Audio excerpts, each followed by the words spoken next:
Hey boys and girls, Jim here. Time to share with you now something pretty darn exciting, something that I've been waiting a little bit of time to get my hands on. For some of you that may follow my channel and watch more than one or two of my videos, you may recall a guest blade appearance that I did about a month ago, the very first one I ever did. I'm about ready to do another one soon. And it was our good friend Bob that sent me a couple of knives to look at. An amazing Jeff Vandermeulen, which was super awesome, the intro, and a very special knife that I immediately fell in love with called the Martin Q36.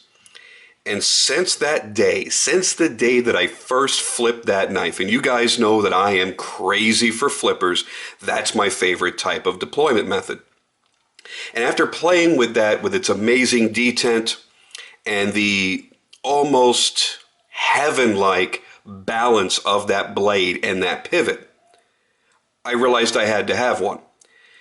So I've been searching and searching, and a lot of you guys have been as well, and I really appreciate you giving me all the heads up. I've missed a couple that came and went, and I thought I found one at a dealer, and I got all excited because, you know, there's a big difference with this knife between what R.J. Martin sells them for and what they go for on the secondary market. This in front of you is an $800 knife, which is still a really good amount of money to spend on a folding pocket knife. But the secondary market is anywhere between $1,400 and $2,000. Now you start getting into more exotic stuff like Bob's with the blade that he's got and the clip that he's got and everything. And that's well over $2,000. So I became discouraged for quite a while there, thinking I was never going to own this amazing and quite legendary flipper. And I found a dealer that had one, listed it in stock at $800, and I went nuts. And I jumped on it, and the order wouldn't go through for some reason. Well, it went through, but I got no confirmation. So I sent an email to Les, and I said, listen, I ordered this, and I ordered a sniper that you guys had on there. Can't wait to get them. And he emails back the next day, yeah, that was a little bit of a goof. It's not really available. I won't see them again for I don't know how long. And then very luckily, a buddy of mine texted me and went, dude, go to the Cove right now. And there this one was. And I said, I have to do it. I have to do it before anybody else jumps on it. And I grabbed it. I paid a pretty penny for it. And I got it today, and I'm very, very happy that I did. Let's talk about the knife in general before we get into any stories. First off, that blade is 3 7/8 of an inch. Beautiful, beautiful hollow ground recurve. A lot of people like recurves, a lot of people don't. I love the look and I love the performance of them. Actually got quite a few recurves in my collection now. It's 9 inches overall, 5 inches when it's closed. So you get a 5-inch handle. And it doesn't seem like that because it looks like the blade goes to the very end, but you've got a rather pronounced bolster area up here that comes up pretty far. Oh, I love that sound. Now, for such a big knife, it's actually relatively lightweight. It's about 6 ounces. So that puts it in the realm of Todd Begg Bodega, both in size and in weight, even though when you look at it, it seems like it should be heavier. Let's bring out a couple of other knives for size comparisons, as I like to do. It is virtually identical in overall length to the Bodega. Bring out something a little more common and something else that I just got today and I'm very happy about. Actually, it went into the pocket before the RJ. And that is the Paramilitary 2 from Spyderco. Possibly one of the most perfect knives to have ever been made. I'm thinking about maybe doing a video on this. I don't know, because that's probably the single most reviewed knife on YouTube and on the planet. So I really don't know that me putting my spin on it's going to be anything any different. I mean, if you guys want to see it, put it down in the comments below and I'm more than happy to do it. I just don't know that I can really offer anything special beyond what other people are saying. So there's some decent size comparisons there. Almost identical to both the Curtis F3 and the Bodega. Definitely bigger than the Para 2. Let's see what else we got. What else would be close? Oh, let's see if I can find an excuse to bring this out again. Oh, damn, I love that knife. And yeah, the bangle is tremendously bigger. If you haven't seen the video on this I uploaded yesterday, go do it. All right. So let's get everything else out of the way here and talk about this knife in particular. Now, the construction on this, the one I borrowed from Bob had zirconium up here for the bolsters, lightning strike carbon fiber. It was just crazy. This is a lot lighter weight than his knife is because gone is the zirconium, which I wasn't sure what I'd be getting when I first bought it. I mean, I literally jumped on it that fast because I knew it was going to go in an instant. And the guy even put his price plus or best offer. I didn't even try throwing an offer. I just bought it at his price because I wasn't going to hesitate another 15 seconds and let somebody else buy it out from under me. So what you've got here, you've got titanium liners. You've got titanium in the orange peel for the bolsters. See if I can give you a nice shot of that finish. I wasn't sure I was going to like the orange peel. I'm not an orange peel kind of guy. But I'm actually very happy with it. It looks really nice and it sets it apart from the blade. If this was a satin bolster, it would look a lot like the satin blade. So I like that little delineation between the materials. Carbon fiber on the scales. And there is the lockup on the titanium lock bar. You'll notice some black in there, especially if I move this a little bit. And come to find out, I'll talk about that a little bit later, that's what R.J. Martin does on his locks when he sends them out, puts a little bit of Sharpie on there. So those are your materials. The blade is actually CTS 204P, and that's a lot of numbers and letters coming at you all at once. Basically, it's carpenter steel. It's comparable really to Bowler M390 or Latrobe's 20 CV.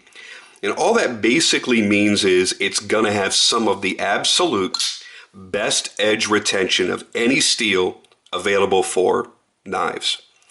Problem is, that makes it, because you've got all that great edge retention, you've got all that incredible strength there as far as that goes, it's also going to be a little brittle and a little chippy. So this is really a blade steel that you want to use, and really for its intended purpose when you look at the blade, for the blade shape. This is meant for slicing, not for hacking and chopping up wood and stuff. You know, that's why you buy stuff like, the Spyderco Tough with 3V and stuff like that. So this is going to have a little bit more of a brittle edge. So you're not going to do any serious hard use. This is really made for slicing and cutting, maybe food prep, that sort of thing, but not really for going out and, hacking down trees and chopping into sticks and doing stuff like that. And from what I've experienced so far, this is just super laser sharp. He did a great job sharpening it. Great job all the way around. The fit and finish is beautiful. Everything fits together as it should. It is very obviously a handmade product. And at this price range, that's what you expect. This is a full-on handmade custom. And that's why they're so hard to get, because he can only make so many, unfortunately. Now, this really became famous back in '07 when he launched this into a flipper. It didn't actually start as a flipper. The Q36 was a standard folding knife with a big old thumb stud on it, and evolved into a flipper. And nowadays, we kind of look at this knife as being one of the benchmark knives for flippers. And that's kind of all we think about. But it actually started off as a thumb stud opener. It evolved, and in 2007, he won Best Tactical Folder at the Blade Show for this knife. So it's a design that's been around for a while. It's definitely stood the test of time. People still love it as much today as when it was first new. And that's why they're so damn hard to get. He can't make them fast enough. He doesn't do mid-tech or anything like that for these, so you have to wait for him to make them. I was very fortunate. The thing is, when I got it today, I wasn't 100% happy. It didn't fly out like it's doing right now, and the lock was super jammy, super sticky. So I contacted the seller and I said, dude, I paid a premium for this. I kind of expect it to be in better shape. I don't know what's going on. He's like, I don't know what to tell you, dude. He goes, I bought that brand new at the Blade Show, came directly off R.J. Martin's table. I said, oh, well, wait. I didn't realize it was a brand new knife. I thought this was a used knife that you had carried and used and for God knows how long. I said, that changes everything. It's going to break in differently. I'm going to go lube it up. And, I just had to know that. So I went in, and you guys know that I'm a big, big fan of, see if I can get it to focus, Century Solutions Tough Glide. Great shit, and it makes an immediate difference when you put this on any pivot. And now it flies out like it should. Now the one Bob has does have a stronger detent than mine, but this is still exemplary for a flipper. Let's take a look at that detent as it brings the blade back in. Nice and strong, not overly strong. And you can hear that ka-chunk. I've never heard this exact same sound out of any other knife. Heard it in Bob's, heard it in this one. That's definitely a signature of the Q36. Now, the thing with RJ is he likes to ship the knives dry. What he says he does is he douses the entire thing in WD-40 to clean out anything, to dry everything up inside the bearing mechanism and everything else.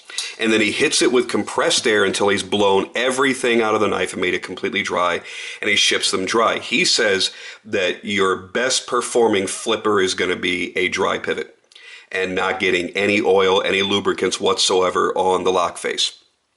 Now, I agree with that on the lock face. I don't agree with it. And listen, I'm not a knife maker. I'm not saying I know anything any more than RJ Martin does. But as far as for me, my personal experiences, and especially with this exact knife in particular, when I first got it, wasn't flipping all that damn great. It was still better than 90% of any other flippers you're going to feel because it's that level, that quality. I put my Tough Glide in there, and it immediately changed the performance almost night and day. I am going to be getting some nano oil very soon. My buddy Will Moon says he swears by Tough Glide as well. And he tried the nano lube, nano oil, and he's like, that's even better. It's not an immediate difference like the Tough Glide is.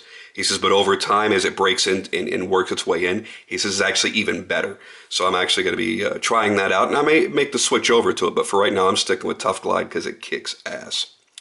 So to Jason, the dude that I bought this from, thank you very much. And I'm glad you gave me the information that you did because I wasn't aware of what RJ Martin was doing with the lock, putting the Sharpie on there. Because I'm like, dude, not only does the lock stick like crazy, but it's all black and nasty and charred looking.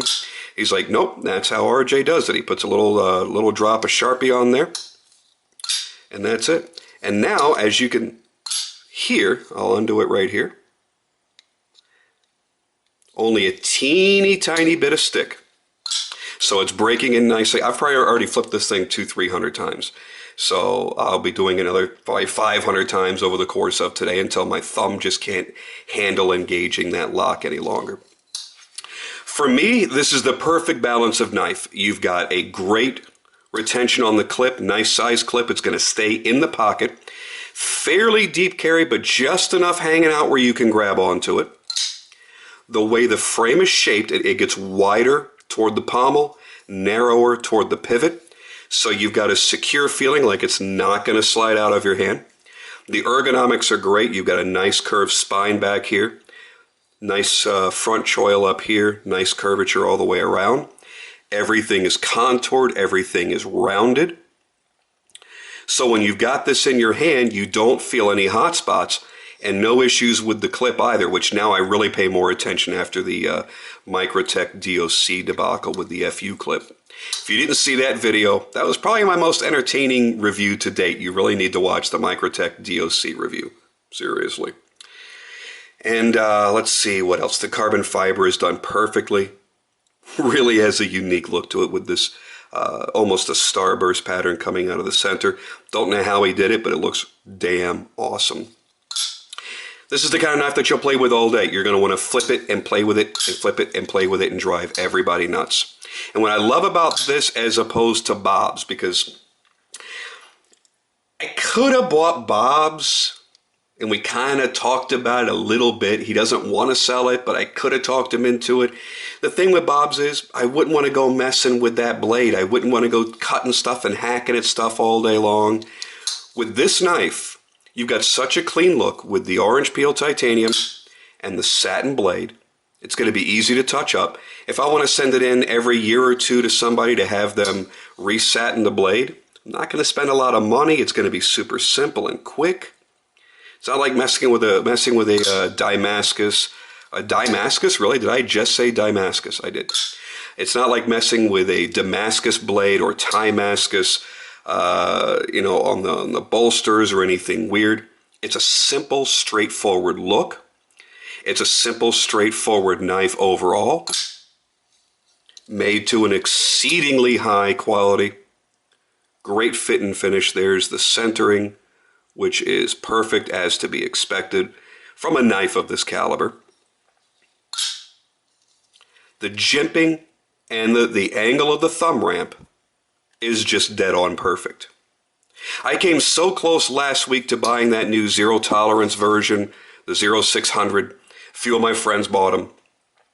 And I was this close to pulling the trigger. And at $400, that's not cheap for a zero tolerance. And I said, something's telling me not to do it. Something's telling me I'm going to score my Q36. I'd rather always have the original than have the production, collaboration. But I'm like, it's going to be a nice knife. It looks great. I know it's going to be high quality. And I waited to watch a couple of videos. And the deciding factor for me was Alex Dietz. He put up a little, was it the Instagram video or was it a video on his channel? I forget which. I think it was a video on his channel. And he's flipping it over and over, and it just wasn't flying open. It wasn't firing open like crazy. And I went, for me, the Q36, that look, this model is about the flipping action, and the rest of the knife to me was secondary. I said, I'm going to get that thing and pay $400, and if it doesn't fly open like I have in my head, I'm not going to be happy with it. So I didn't buy it, and I'm really so very glad that I didn't. Listen, that's a nice knife. That one does weigh more than this one. The balance is going to be different. It's not obviously going to have a hand-tuned detent. It's not going to have the geometry in that pivot that this one does. I'm so much happier with this. Does it cost a lot more? Yeah. I mean, there's a tremendous price difference. Like I said, you're going to spend between, in a model like this, between $1,400 and $2,000, depending on who's selling it, when and where. Is it worth it? For me, yeah. It absolutely is. So it takes the place of buying maybe two different knives. I'm fine with that. I've gotten to the point in my collection where I love everything in it. I have no interest in selling anything or trading anything off. So everything that I get has to be a keeper. And with details like this, with the quality exuded in this knife, this is a keeper. Just look at that. Very high hollow grind, perfectly done. Already got its first coat of Aegis solution. My wonderful rust inhibiting kit. I don't know if you guys saw the last video I did or not, but I'll mention a few more videos just to make sure people see it. Order this, the Aegis Solutions Knife Care EDC.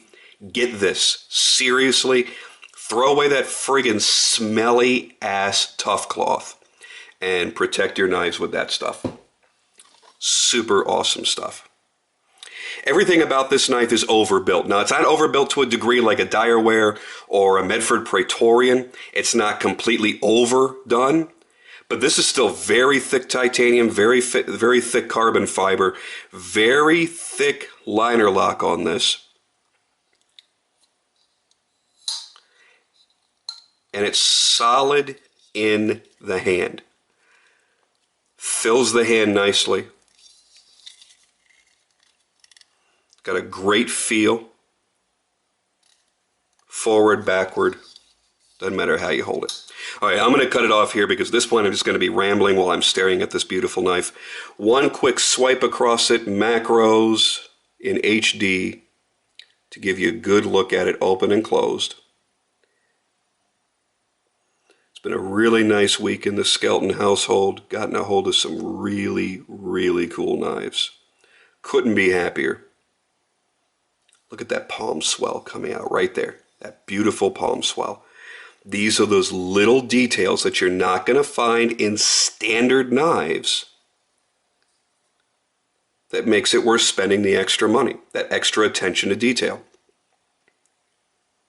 Just incredible.